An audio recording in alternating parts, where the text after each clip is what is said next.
एक राजा ने अपनी रानी के लिए ताजमहल बनवाया। ये कहानी तो दुनिया जानती है, मगर क्या आपको पता है कि एक ऐसी रानी भी थी जिसने अपने राजा के लिए इतना खूबसूरत महल बनवाया था कि वह एंशिएंट टाइम के 7 वंडर्स में शामिल हो गया था। क्या एंशिएंट टाइम में भी 7 अजूबे मौजूद थे? जी हाँ, आपने सही सुना।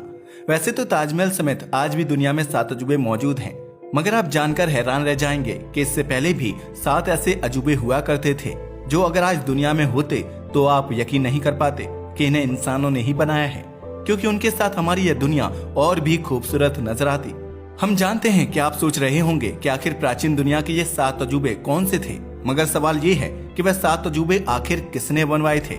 मगर उससे भी बड़ा सवाल ये है कि आखिर वह गए कहाँ। तो आइए डिटेल्स में जानते हैं। पहले नंबर पर आता है light house of Alexandria. Light house की बात की जाए तो यह प्राचीन लोगों की विजडम एंड फोरसाइट का डायरेक्ट एविडेंस था। ऐसा इसलिए क्योंकि जिस तरह पोर्ट्स पर जहाज को रास्ता दिखाने के लिए आज बहुत सारे लाइट हाउस मौजूद हैं, वैसा ही कुछ एंशिएंट पीरियड में भी हुआ करता था। आप जानकर हैरान रह जाएंगे कि यह दुनिया का पहला लाइट हाउस था जो इजिप्ट के अलेक्जेंड्रिया शहर में बना हुआ था। इसे 280 से 247 ईसा पूर्व के बीच में बनाया गया था। यह 100 मीटर से भी ज्यादा लंबा था, तभी तो एंशिएंट वर्ल्ड के 7 अजूबों में से एक माना जाता था। यकीन मानिए, अगर यह आज मौजूद होता तो आप समझ पाते कि प्राचीन समय के लोग कितने क्रिएटिव एंड इंटेलिजेंट थे, क्योंकि आप जानकर हैरान रह जाओगे कि यह दुनिया का सबसे ऊंचा ह्यूमन मेड स्ट्रक्चर था, जिसे 47 किलोमीटर की दूरी से भी देखा जा सकता था। लेकिन यह भी ज्यादा समय धरती पर नहीं रह सका और इजिप्ट में आए भूकंपों की भीड़ चढ़ गया। दरअसल लगातार भूकंप आने से इसकी नींव कमजोर होती गई और यह अमेजिंग लाइट हाउस डिस्ट्रॉय हो गया। और शायद ये कभी हमारे सामने आ ही नहीं पाता कि हजारों साल पहले भी लोग लाइट हाउस के बारे में जानते थे। बताते चले कि 1994 में इसके रिमेन्स को पहली बार समुद्र के पानी में खोजा गया था और दुनिया को इस प्राचीन धरोहर के बारे में जानकारी मिली जो कभी धरती पर मौजूद थी। अब बढ़ते हैं आगे और आते हैं एंशिएंट टाइम के 7 अजूबों में से एक हैंगिंग गार्डन्स ऑफ बेबीलोन।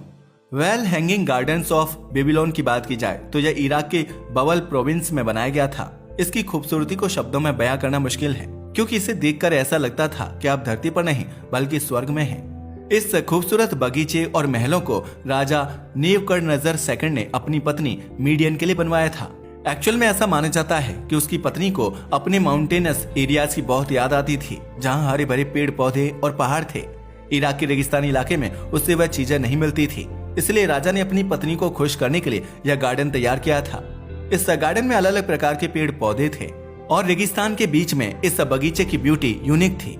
हालांकि हिस्टोरियंस के बीच इस गार्डन के एग्जिस्टेंस को लेकर काफी कंट्रोवर्सी है। ऐसा इसलिए क्योंकि इसका जिक्र इराक के एंशिएंट डॉक्यूमेंट्स में नहीं मिलता और न ही इस गार्डन के कोई रिमेन्स मिले हैं। इसलिए कुछ इतिहासकारों का मानना है कि यह केवल एक मिथ है।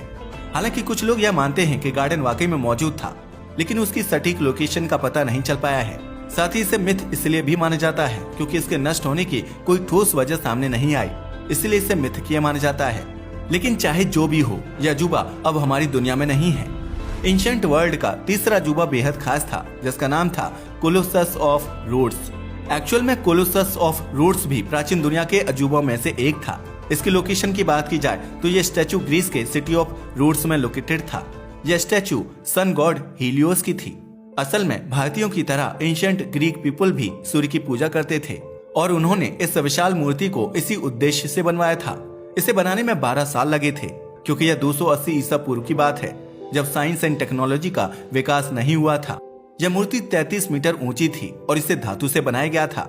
यह मूर्ति रोड्स शहर के पोर्ट पर स्टेब्लिश थी और यही नहीं, इसे प्राचीन दुनिया का सबसे ऊंचा मानव निर्मित स्ट्रक्चर माना जाता था। लेकिन 226 ईसा पूर्व में एक सी स्टॉर्म की वजह से यह मूर्ति नष्ट हो गई। हालांकि तूफान के बावजूद इसके कुछ अवशेष बचे थे। लेकिन 653 ईस्वी में मुआविया फर्स्ट नामक एक अरब जनरल ने इस शहर पर कब्जा कर लिया और मूर्ति के बचे हुए हिस्सों को भी तोड़कर उसकी नीलामी करवा दी। इसके बाद इस मूर्ति को कभी फिर से नहीं बनाया गया और प्राचीन दुनिया का एक और अजूबा हमेशा के लिए खो गया। हमारा 4th लॉस्ट वंडर था द टेम्पल ऑफ आर्टेमिस। अगर एंशिएंट वर्ल्ड के 7 वंडर्स में से एक माने जाने वाले आर्टेमिस के मंदिर की लोकेशन की बात की जाए तो यह तुर्की में लोकेटेड हुआ करता था। इस मंदिर को ग्रीस में आर्टेमिस देवी के सम्मान में बनाया गया था, तभी तो इसे टेम्पल ऑफ डायना के नाम से भी जाना जाता था। ग्रीस के लोग आर्टेमिस को goddess of beauty and nature मानते थे। ग्रीस के लोगों का मानना था कि यह देवी नेचुरल डिजास्टर्स एंड हैजर्ड से उनकी रक्षा करती हैं। मगर यह मंदिर समय समय पर वॉर एंड नेचुरल डिजास्टर्स के कारण नष्ट होता रहा। यही वजह थी कि इस मंदिर को 1 या 2 नहीं बल्कि 3 बार बनाया गया था। हर बार इसे और भी सुंदर और मजबूत बनाया गया। बार बार हुए कंस्ट्रक्शन वर्क्स के कारण इसकी ब्यूटी एंड स्ट्रेंथ बढ़ती गई और इसे दुनिया के 7 अजूबों में से एक माना जाने लगा। यह मंदिर इतना खूबसूरत था कि आप इसकी सुंदरता की कल्पना भी नहीं कर सकते। लेकिन फिर कुछ ऐसा हुआ कि यह 7 वंडर्स की लिस्ट ही नहीं बल्कि दुनिया में से ही गायब हो गया। लेकिन क्या आप जानते हैं क्यों?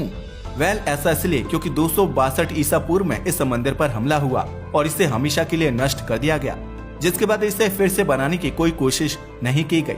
हालांकि इस मंदिर के रिमेन्स आज भी तुर्की में मौजूद हैं, जो अब एक नेशनल हेरिटेज बन चुके हैं। बहुत सारे टूरिस्ट इसे देखने आते हैं। अगर आप भी कभी तुर्की जाएं, तो आपको प्राचीन काल के इस अजूबे टेम्पल ऑफ आर्टेमिस को जरूर देखना चाहिए। यह एक अमेजिंग वेन्यू है। हमारा 5th लॉस्ट वंडर है the statue of Zeus at Olympia. 7 अजूबों में शामिल इस स्ट्रक्चर की बात की जाए तो यह भी ग्रीस में ही मौजूद था। असल में ग्रीस के लोग भी देवताओं में एक्सेसिव ट्रस्ट करते थे। यहाँ के लोग ज्यूस की देवता की तरह पूजा किया करते थे। यही वजह थी कि प्राचीन काल में ग्रीस में ज्यूस की एक बड़ी मूर्ति बनाई गई थी, जिसे statue of Zeus at Olympia के नाम से जाना जाता था। अगर इसकी कंस्ट्रक्शन पीरियड की बात की जाए तो इसे 435 बीसी में फिडियस नामक कलाकार ने तैयार किया था। इसकी ऊंचाई लगभग 12.5 मीटर थी। वैसे हम आपको बताते चलें कि ज्यूस ग्रीस के ओलंपिया शहर के राजा माने जाते थे और उन्हीं के सम्मान में यह मूर्ति बनाई गई थी। यह मूर्ति इतनी आकर्षक और बड़ी थी कि इसे दुनिया के 7 अजूबों में शामिल किया गया। यही नहीं, मूर्ति के निर्माण में gold, precious stones and Ivory का इस्तेमाल किया गया था। मगर फिर अचानक ऐसा हुआ कि यह मूर्ति गायब हो गई और पूरा ग्रीस इसे लेकर परेशान हो उठा। हालांकि इस मूर्ति को खोजने की पूरी कोशिश की गई, लेकिन कभी कोई सफलता नहीं मिली।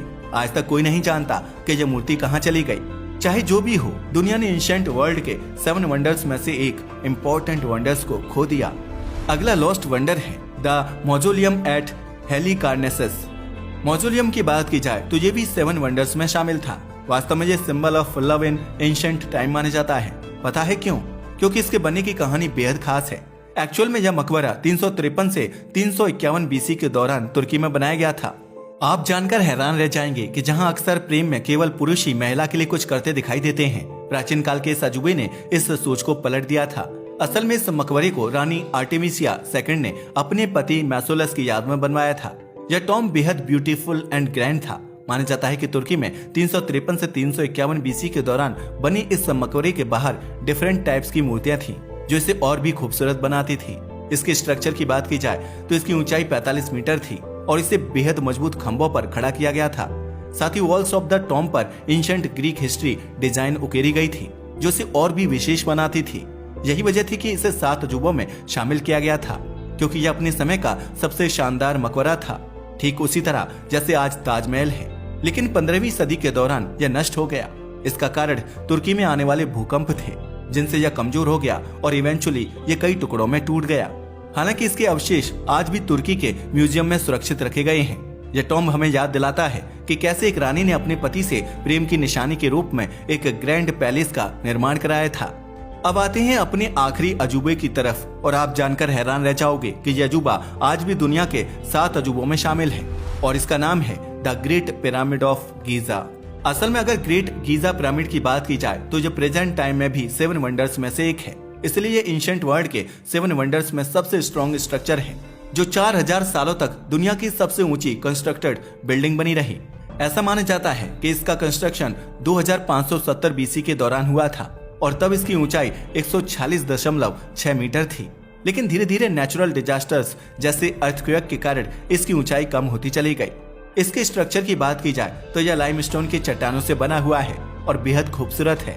ग्रेट गीजा पिरामिड आज भी रिसर्चर्स के लिए एक रहस्य बना हुआ है, क्योंकि यह हजारों सालों से धरती पर अनशेकेबल खड़ा है। तभी तो यह प्राचीन विश्व के 7 अजूबों में से एकमात्र ऐसा अजूबा है जो आज भी मौजूद है। और यही नहीं, यूनेस्को ने इसे विश्व धरोहर स्थल में भी शामिल किया है। तो देखा आपने कैसे इस दुनिया में पहले भी 7 अजूबे हुआ करते थे जो बेहद खास थे। वैसे आपको इनमें से कौन सा अजूबा सबसे खास लगा, हमें कमेंट करके बताना ना भूलिएगा। साथ ही अगर आपको हमारी वीडियो पसंद आई हो तो उसे लाइक और हमारे चैनल को सब्सक्राइब करें। धन्यवाद।